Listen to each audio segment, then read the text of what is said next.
You're probably thinking to yourself, this looks awful. And I totally agree. But I'm doing this to make a point. Now, if I were to ask you if you think this shot looks better, or if this shot looks better, chances are you're gonna say that this shot looks better. The only thing that I changed with this whole setup was the lighting. Well, I lied, I changed the ISO. I brought it down on my camera to compensate for the change of exposure, but you get the point. The only thing that I changed here was the lighting, and what that did is it started adding a little shape to my face, and you can kind of see outside the windows, and there's a little bit more dimension, a little bit more character going on in this whole shot compared to the opening shot. And so that's what I want to talk about in this video. This is the second episode of Before You Upgrade Your Camera. Some time ago, in the first episode, I talked about light stands and combo stands, C-stands, all that kind of stuff as a good investment, good thing to consider purchasing or upgrading before you upgrade that camera. And the next thing, this video, if you haven't guessed by now, is about lighting, the thing you put on those stands to start influencing the image that comes out of your camera. Because if you didn't realize this, your camera really is just a sensor with processing power behind it and computer and stuff. But really that sensor, all it's doing is it's capturing exactly what you give it. So if you give it a really flat, crappy looking image like you saw in the very beginning of this, it's gonna give you exactly that, a really flat, crappy looking image. Now, if you're doing like interviews and all that kind of stuff, that's where lighting comes in. And if you're doing narrative work or really anything where you want to influence the light, that's where lighting comes in. Now, if you're doing landscapes and stuff like that, you're obviously not going to be, investing in lighting equipment for that shot. And, that's all you do, then you could probably skip this video. But if you do anything else, narrative filmmaking, storytelling, even documentary work, interviews, whatever the case may be, this is one of those areas, this is one of those things that filmmakers invest in to really enhance and add production value to their project. Now, don't take my word for it. I actually reached out to the fine folks at Epic Light Media to kind of get their take on it. I told them kind of the gist behind this video series, where instead of upgrading your camera, I'm going to talk about lighting. That's one of the things, just to kind of get their idea. So let's see what they have to say about it. At Epic Light Media, we have realized that lighting is super important, way more important than a camera.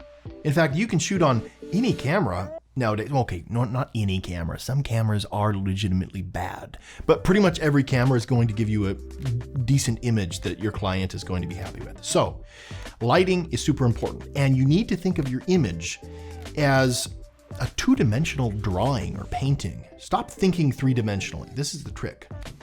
Think, when you're looking at your viewfinder or your screen, think, how can I make this image look more three-dimensional? Because it isn't. It's flat. How can I trick the audience into thinking that this image is three-dimensional? You want to control where your audience is looking. You want them to look at what's important, and lighting is a key part of that. On a side note, besides lighting, what's more important than lighting is this. I'm going to tell you this. Where your camera is, not just the focal length of your camera paired with where your camera is in 3D space relative to the subject is the most important thing. If your camera is in the proper position, 90% of your job is done. If you just set up a shot willy-nilly and you don't really care about the framing and then you light it, it's not going to look good anyway. Get the great shot first. Look at the composition of that shot. Think of it like art. You're trying to create something that looks nice, usually, and then light it from there. And the camera is like the last thing on the list. There's so many more important things on the list. A good tripod is probably more important than a camera. Your lenses are more important than a camera. Having a good monitor or a way to view the image besides just that little LCD screen on your camera is probably more important than a camera. I could not agree more, and that's why I'm making this whole video series on things to maybe consider upgrading or purchasing before upgrading to that newest and latest camera, because it doesn't matter all the frame rates and all the Ks in the world are not going to make your image look better if your lighting sucks, or if you don't have any lighting. That resolution, those frame rates, they're just not going to help you. I mean, unless you're like doing sports or something, maybe. But for interviews and all that kind of stuff, like I mentioned in the beginning, lighting really has a huge impact on it, just like you heard. And obviously lenses and stuff like that, which we'll get into in a later video. So I want to talk about just a few different types of fixtures in this video to kind of help you figure out kind of what may be best for you and kind of what may be helpful for your productions. Now, the first thing I want to talk about, and I think this is the first type of fixture that's probably the best investment right off the bat, especially for up-and-coming filmmakers, is the point source light. Now, a really popular light out there in the filmmaking world, especially in the indie filmmaking world, is made by Aputure. That's the 120D Mark II, and their 300D Mark II, and 300X. They're point source light, and basically what it is, it's a chip on board light, and what that does is it basically focuses a bunch of LED lights into one single source. And the benefit of this is it creates a really hard light source. And if you're just getting into filmmaking, you're starting out with lights, getting a point source light, a hard light source, starting out with a hard light source is, in my opinion, I think the way to start out, because you have a hard light source. And if you wanted to make that a soft light source, you can start modifying that light with soft boxes and stuff like that. And we'll get into that in a later video. But if you start out with a hard light source, you can start to soften that light if you want to. However, you can add accessories onto it to make that light even more focused, or even a harder light, or whatever the case may be. And those are really versatile lights to be able to use. They're really lightweight, and they don't pull much power because they utilize LED technology. So they're cool to the touch, and they're very bright. Next up are these little pocket LED lights. This one's made by Aputure. It's called the Aputure MC, and it's really awesome. You can actually control it with their Sidus Link app. It's full RGB, RGB-WW, and it's just a really versatile light. This thing has magnets on it, so you can kind of stick its metal surfaces and stuff, and put it in a lampshade or something like that, and you can control the color cast and all that of, say, a practical, whatever the case may be. But I have other ones. You got this one by Andy Cine and this one by YC Onion. All kind of similar things, just depends on the brand you want to go with. I find that the Aputure branded ones, the Aputure lights, are just a little bit more reliable, better color quality, and a little bit more flexibility, because especially with the Sidus Link app, you can kind of control multiple lights in a mesh network. So that's kind of why I recommend these, but go with whatever your heart's desire and whatever your budget allows. But these things are awesome to have. They're so versatile. You can use them as practicals. You can use them as accent lights.